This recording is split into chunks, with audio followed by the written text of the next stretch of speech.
Beberapa tahun terakhir, perkembangan fintech di Indonesia dapat dikatakan begitu pesat.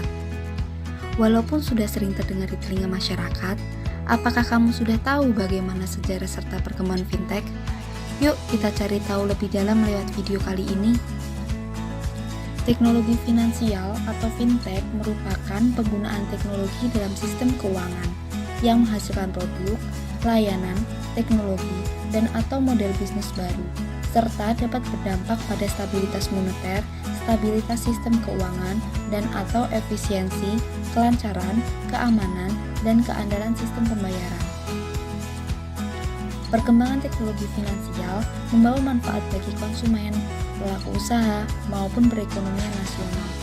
Namun, di sisi lain memiliki potensi risiko yang apabila tidak dimitigasi dengan baik dapat mengganggu sistem keuangan. Fintech merupakan istilah yang dapat digunakan untuk menyebut inovasi dalam bidang jasa keuangan ataupun finansial. Intinya, sentuhan teknologi maupun pengembangan yang dilakukan terhadap sektor finansial. Tujuan utamanya tentu untuk membantu pemerintah dalam mendorong inklusi keuangan dengan memaksimalkan penggunaan teknologi untuk berbagai aspek pelayanan keuangan. Lalu, seperti apa sih sejarah serta pengembangan fintech dari tahun ke tahun? Sejarah perkembangan fintech dari awal kemunculannya hingga sekarang mampu menancapkan akar pengaruhnya dalam sistem perekonomian sangat menarik untuk diketahui. Yang pertama, Fintech 1.0. Awal mula fintech adalah tahun 1866 saat kabel telegraf transatlantik pertama kali dipasang. Kabel ini memungkinkan adanya globalisasi sejak tahun 1866 hingga tahun 1913. 5 tahun setelahnya, pada tahun 1918, muncul sistem pengiriman uang elektronik bernama Fedwire. Tahun 1950-an, terjadi perubahan besar pengiriman uang dengan munculnya kartu kredit. Yang kedua, Fintech 2.0. Perkembangan fintech periode selanjutnya ditandai dengan munculnya anjungan tunai mandiri atau ATM pada tahun 1967. Perkembangan fintech juga ditandai dengan perkembangan internet dan komputer. Karena berkembangnya internet, e-commerce mulai banyak bermunculan di tahun 90-an. Selain itu, mulai muncul banyak layanan internet banking dan situs penjualan saham online. Era ini berhenti saat terjadi krisis ekonomi pada tahun 2008. Yang ketiga, Fintech 3.0. Setelah tahun 2008, perkembangan fintech masuk ke masa selanjutnya. Sejak krisis ekonomi tahun 2008, banyak orang yang tidak percaya pada perbankan tradisional. Celah ini dimanfaatkan oleh banyak orang untuk menciptakan startup jasa layanan keuangan, seperti jasa pembayaran online, crowdfunding, pinjaman online, dan lain-lain. Pada tahun 2009, juga muncul Bitcoin sebagai alternatif investasi. Era ini juga didorong oleh munculnya ponsel pintar yang memungkinkan penggunaan mobile banking di awal dekade 2000-an. Di Indonesia sendiri, fintech mulai berkembang dan dikenal sekitar 3 tahun ke belakang. Pada tahun 2015, hadir Asosiasi Fintech Indonesia atau AFI yang bertujuan untuk menyediakan partner bisnis yang mumpuni. Kehadiran AFI menjadi salah satu pemicu perkembangan fintech di Indonesia. Tepatnya, pada tahun 2016, nama-nama perusahaan fintech mulai bermunculan. Penggunaan internet di Indonesia yang kian meningkat menjadi salah satu acuan pemerintah untuk menghadirkan inovasi dalam jasa keuangan. Hingga saat ini, lebih dari 150 fintech telah terdaftar dan diawasi oleh Otoritas Jasa Keuangan atau OJK. Kemudian, jenis-jenis fintech. Seperti yang sudah kita bahas di awal, fintech adalah industri penggabungan antara teknologi dan keuangan. Definisi ini masih sangat luas. Agar lebih mudah memahami fintech, mari kita bahas macam-macam fintech berdasarkan jasa keuangan yang ditawarkan. Yang pertama, perbankan. Fintech perbankan adalah bank konvensional yang mulai menggarap dunia digital. Ada mobile dan internet banking yang bisa kamu manfaatkan dengan mudah dengan melibatkan internet. Saat ini, banyak bank yang telah melakukan sistem digitalisasi ini. Yang kedua, pembayaran. Mirip dengan fintech perbankan, namun fintech pembayaran adalah layanan keuangan yang hanya untuk menerima dan mengirimkan uang secara digital.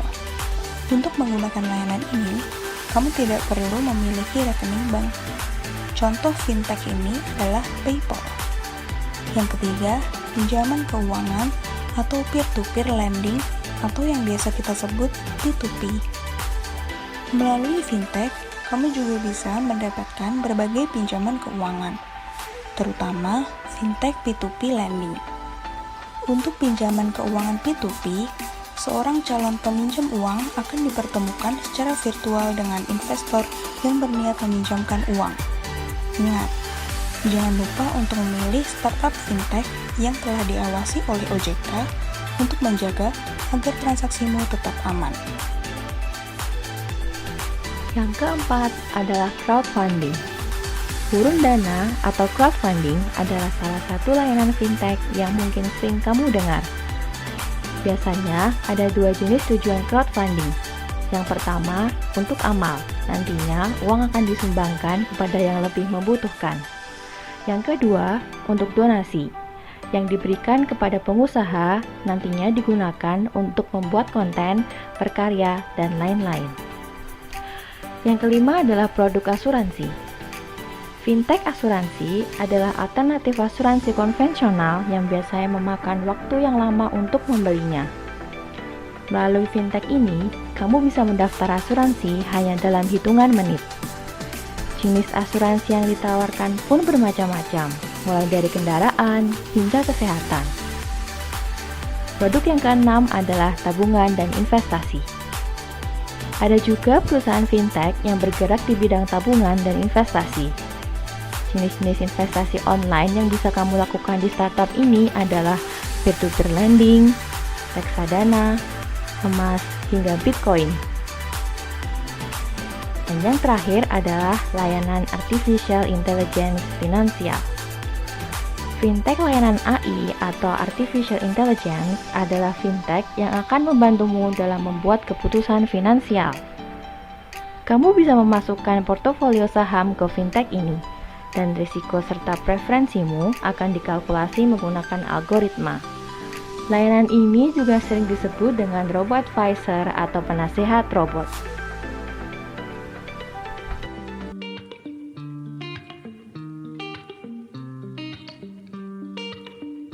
Salah satu contoh financial technology yang resmi dan sudah mempunyai izin dari otoritas jasa keuangan adalah fintech Adakami. Adakami adalah sebuah platform peer-to-peer lending online lokal yang menyediakan fasilitas pinjaman atau kredit tanpa agunan, dengan mengusung semangat untuk membangun akses keuangan yang berkualitas bagi ratusan juta orang Indonesia. Adakami dioperasikan oleh PT Pembiayaan Digital Indonesia, sebuah perusahaan berbadan hukum Indonesia yang berizin dan tunduk kepada ketentuan yang berlaku di bawah pengawasan otoritas jasa keuangan. Hingga pada tahun 2021, Adakami sudah mencapai berbagai macam capaian untuk menunjukkan kredibilitas mereka. Antara lain, 6,01 triliun untuk total akumulasi pinjaman sejak berdiri, 3,52 triliun total akumulasi pinjaman tahun berjalan, 1,1 triliun total outstanding pinjaman, 1 juta user jumlah akumulasi peminjaman perorangan, serta 826.000 transaksi jumlah peminjaman aktif perorangan. Adakami pada tahun 2021 menargetkan penyaluran pembiayaan sebesar 12 triliun rupiah kepada 10 juta peminjam terdaftar, yang 4 juta diantaranya adalah pelaku usaha sektor ekonomi real. Target ini bertujuan untuk memperkecil credit gap antara masyarakat yang masih unbankable untuk bisa menjadi bankable. Adakami diharapkan dapat berkontribusi untuk menjangkau populasi unbank di Indonesia yang mencapai 100 juta orang. Melalui layanan finansial digital ini, diharapkan dapat mendorong upaya pemulihan ekonomi di Indonesia. Sejak awal berdiri pada 2019, Adakami telah menyalurkan pinjaman sebesar 3,1 triliun rupiah pada lebih dari 5 juta debitur terdaftar yang 40% digunakan untuk kepentingan usaha dari pinjaman modal. Selain itu, ada kami juga mencatat akumulasi pembiayaan yang mencapai 5,3 triliun rupiah yang disalurkan kepada lebih dari 6,4 juta peminjam terdaftar di 32 provinsi. Dalam rangka mengakselerasi bisnisnya, perseroan memperkuat ekosistem dan layanan dengan bekerja sama dengan platform e-commerce JDID. Kami telah mencatatkan peningkatan penyaluran pinjaman dan sudah mendistribusikan dana hampir sebesar 2 triliun rupiah dalam bentuk lebih dari 500.000 transaksi pada kuartal 1 2021. Saat menjelang akhir kuartal 2 2021, perseroan ini sudah mendistribusikan lebih banyak pinjaman selama tahun 2021 dibandingkan dengan keseluruhan tahun 2020.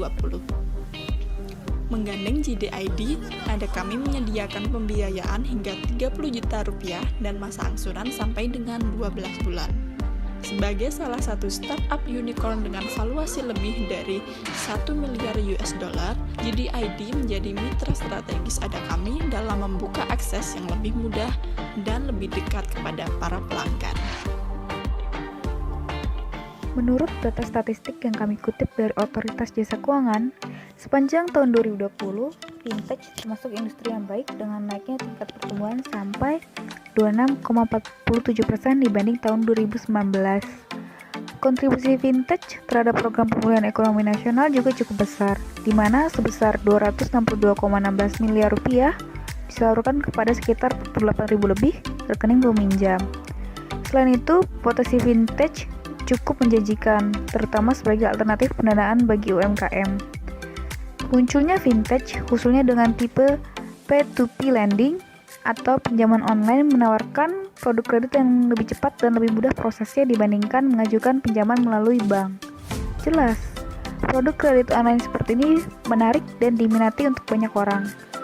Terutama di masa pandemi seperti ini, juga memberikan dampak terhadap industri fintech, di mana kenaikan untuk transaksi jual beli menggunakan fintech naik lebih dari 100%, dan untuk lending distribution-nya meningkat sampai sebesar 50%.